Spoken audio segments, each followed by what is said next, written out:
தென்றலே மெல்ல பேசு சீரியலோட அப்கமிங் ப்ரொமோவில் நம்ம பரம பாரில் குடிச்சுப்புட்டு தன்னையே மறந்து கிடக்கிறாப்புல சுயநினைவே இல்லாமல் இப்போ இளமதி எப்படியோ பரம இருக்கிற இடத்துக்கு வந்துடுறாங்க.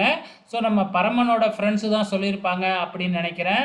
இப்போ இளமதியோட பைக்கில் நம்ம பரமனோட ஃப்ரெண்ட்ஸ் எல்லாம் ஏற்றி விட்டுறாங்க. அதுக்கப்புறம் என்ன போதையில் தான் என்ன செய்யறனே பரமனுக்கும் ஒன்றும் தெரியல. நேராக இளமதி பரமனை தன்னோட ரூமுக்கு அழைச்சிக்கிட்டு உட்கார வச்சு சாப்பாடெலாம் போடுறாப்புல.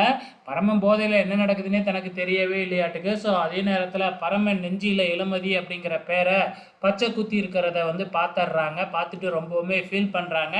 ஸோ அப்படியே படுத்து தூங்கிடுறாப்புல. மறுநாள் காலையில் ஏந்திரிச்சு பார்த்தா நம்ம இளமதி பரமனோட ட்ரெஸ் எல்லாம் துவைச்சிக்கிட்டு இருக்கிறாங்க. இதை பார்த்த உடனே பரமனுக்கு பயங்கர ஷாக் ஆகுது. என்ன நினச்சிக்கிட்டு இருக்க, எதுக்காக நீ என் ட்ரெஸ் எல்லாம் துவைக்கிற அப்படின்னு கேட்க, என்ன நேற்று எதுவுமே நடந்ததே தெரியாதா உனக்கு, நமக்கு தான் நேற்று நைட்டு ஃபஸ்ட் நைட் நடந்துருச்சுல்ல அப்படின்னு இளமதி வேணும்னே வெக்கப்படுறாங்க. ஸோ பரம அங்கேருந்து பதறி துடிச்சுக்கிட்டு ஓடுறாப்புல. ஸோ நம்ம இளமதியும் சில அட்ராசிட்டிலாம் பண்ணிக்கிட்டு தான் இருக்கிறாங்க. வெயிட் பண்ணி பார்க்கலாம் இன்னும் என்னென்னலாம் பண்ண போகிறாங்கன்னு.